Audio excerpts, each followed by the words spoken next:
So, January 1st came and went, and raise your hand if you are feeling like a brand new you. All right, that's probably not enough time. It's only a few days into January to feel like a brand new you. Even though a lot of us probably celebrated in our PJs and woke up at home and had a great first day, probably a less hungover first day than many of us are used to, it's probably still not enough time to create a brand new you. Now, I won't lie, on New Year's, I was asleep by 9 p.m., which is usual for me. But my neighbors did wake me up at midnight with a never-ending fireworks show. It was really like 10 minutes, but it seems like never-ending when you are woken up out of a slumber. So I technically was awake for the new year. I just happened to have earplugs in while I was celebrating, while everyone else was lighting off their fireworks. But I did celebrate the New Year's earlier in the day with a recipe that I haven't made in a while, but this time I spruced it up. I added bacon, which is one of my New Year's resolutions to always have bacon on hand so I can keep sprucing up my recipes. So I'll definitely be batch cooking a whole lot of bacon this year, and if you don't batch cook bacon and store it in the fridge, you are missing out. So that is a great tip to get your New Year started as well. Now, on New Year's Eve, I made bacon bruschetta chicken for dinner, and if that sounds like an amazing New Year's feast, I can assure you it was. Now, adding that recipe to my website is definitely on my to-do list because I don't want you to miss out. But I don't want to be a bacon bruschetta chicken tease, so if you do want that recipe now, let me know in the comments and I can send it over to you in a less fancy Word doc. So it won't be as fancy on my website, but it'll get the job done and you can have bacon bruschetta chicken this very night. It's really easy and really good. The recipe itself, even though it is easy, it is a little bit more work than I usually put into my keto plan since I like to keep recipes simple because when you keep keto simple, that's when you will actually continue to follow it. So all of these keto recipes you find with these strange ingredients that are hard to find or recipes that just take so long to cook, if you just have a keto plan with those, you probably won't stick for it very long. You want to make sure your plan is simple. I do have a really simple mix and match meal plan with all macros included. If you join the next keto challenge, you will get that for free because challengers get access to my keto mix and match meal plan along with the keto quick start course, which itself usually sells for $77.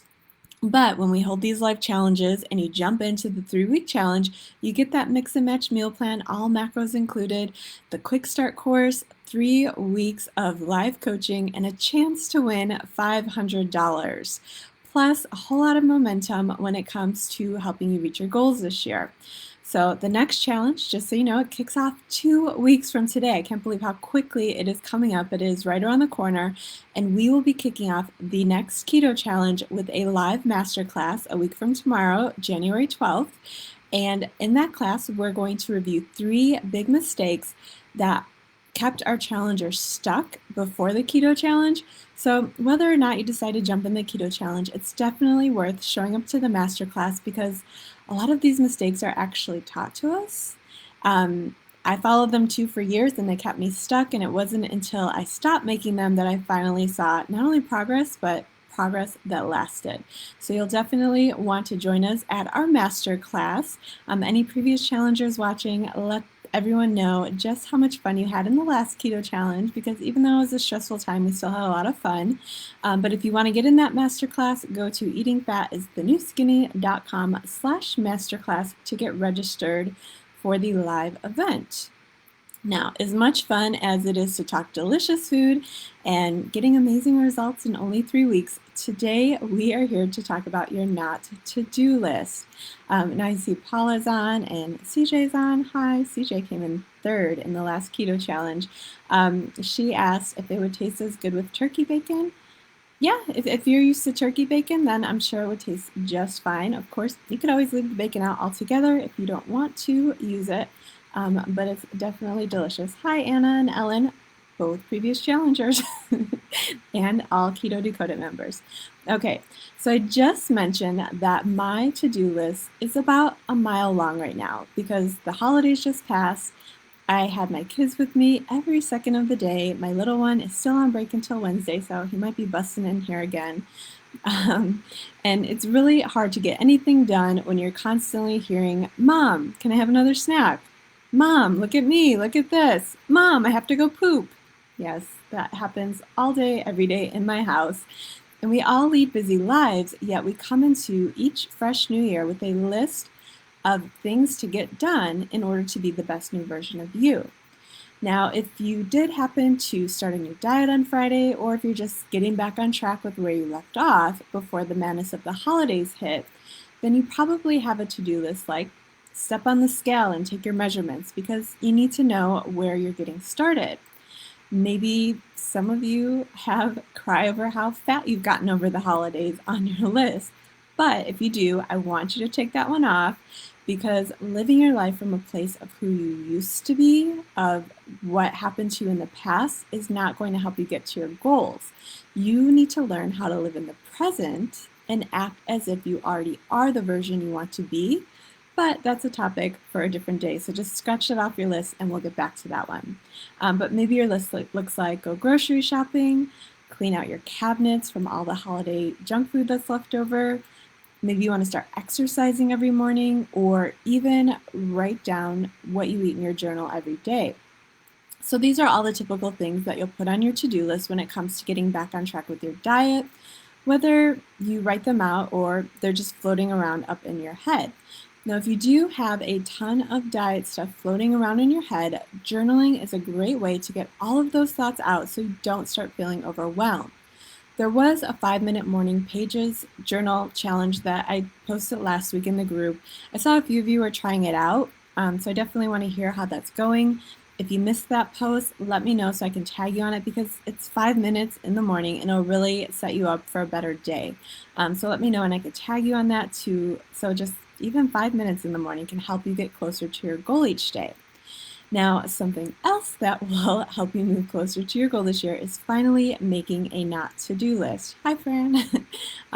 So while you already may have a few things on your not to-do list when you're getting started, like not overeating junk carbs or not eating out at fast food restaurants as often, those really aren't the not to-do things that we're talking about. Today we're talking about starting your not to-do list that will help you move closer to finally reaching your weight loss goals. So these are habits that you perform on autopilot because they've just become part of your daily routine. So you probably don't even realize how much these habits that seem innocent are actually holding you back. And a lot of what we'll focus on are the morning habits because I think if you get started with a great morning, you will have a much better day and that success will just snowball.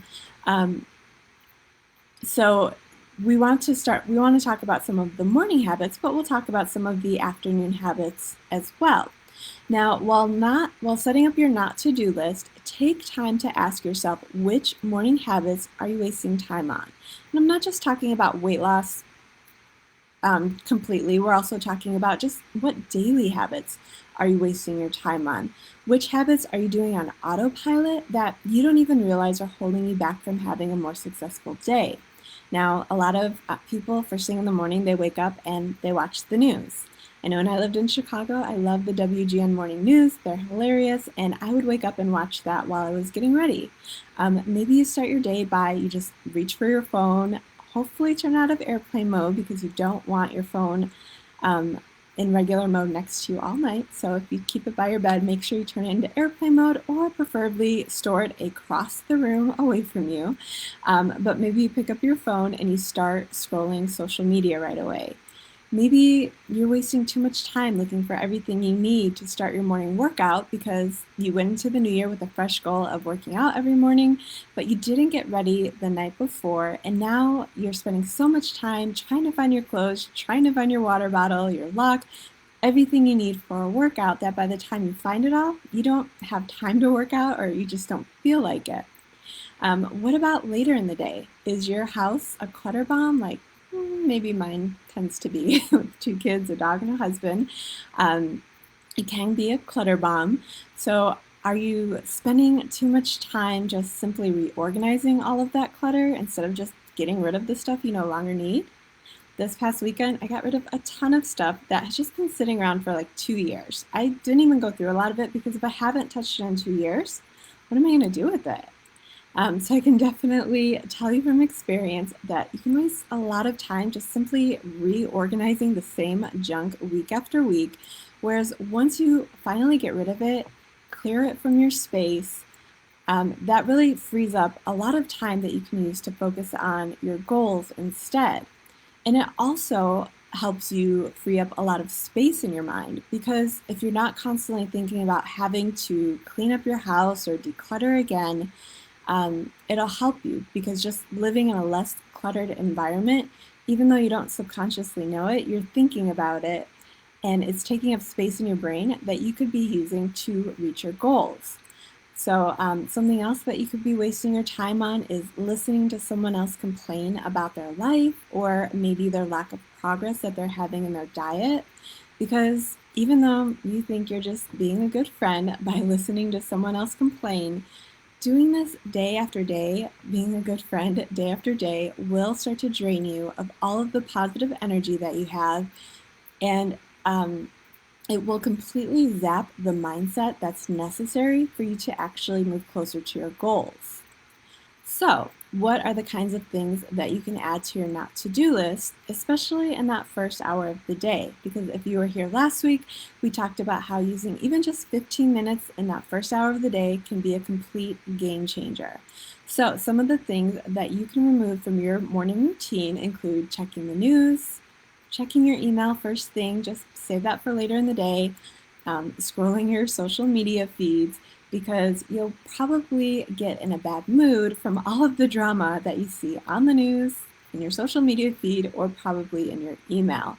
Something else is hitting that snooze button to delay getting up and getting started with the day. I know now it's darker, it's so easy to hit that snooze button, but if you just get up, get some time to yourself to focus on your goal for 15 minutes, it's going to make it so much easier for you to reach it.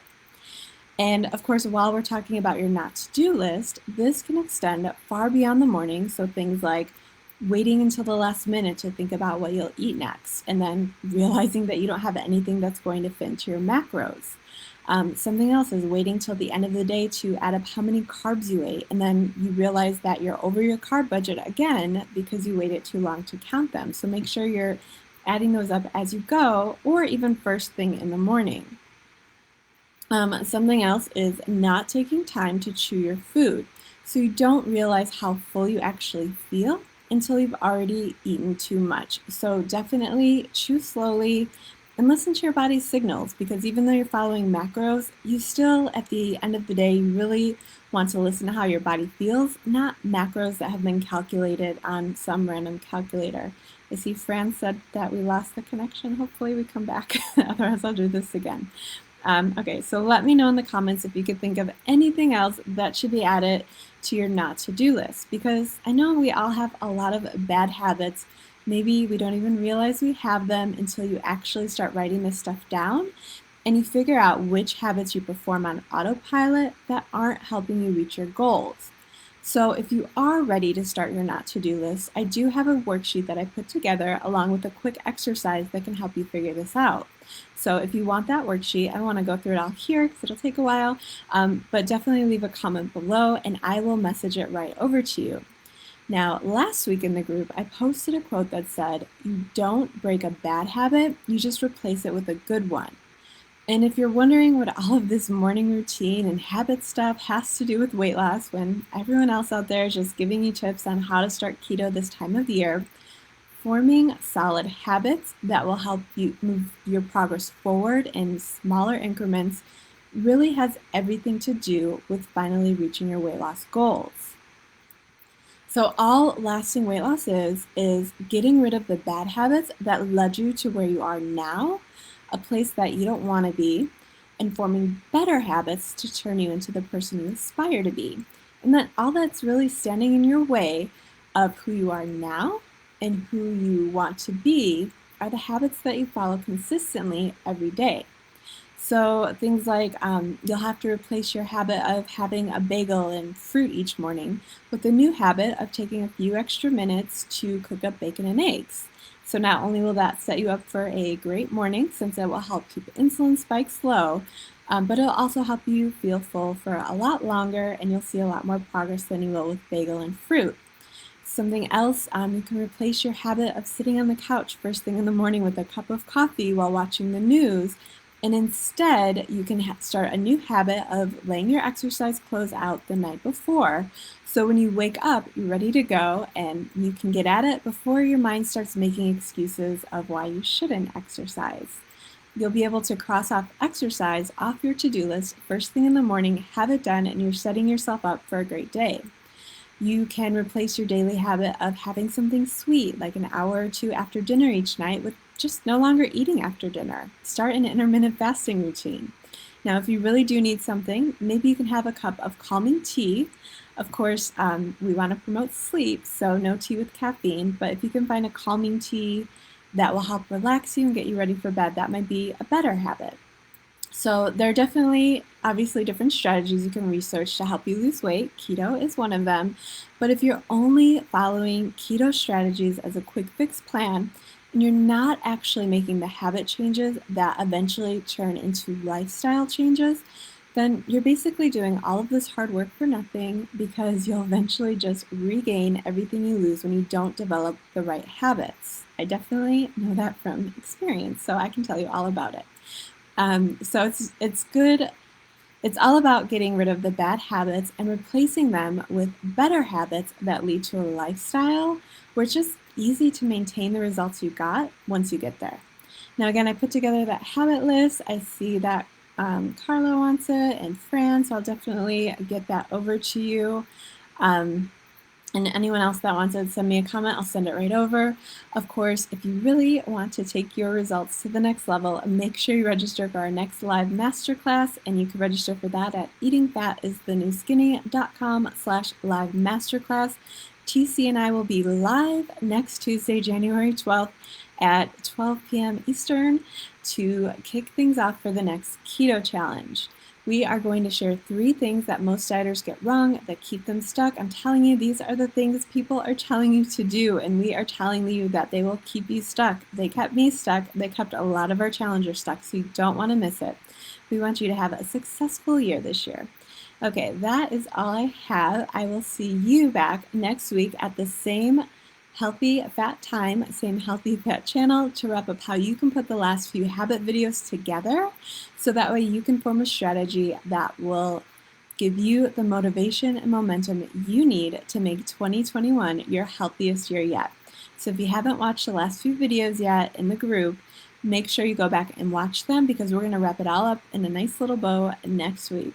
Okay, bye. I see Anna, you want the worksheet? I will send it over as soon as I'm done. All right, see you next week.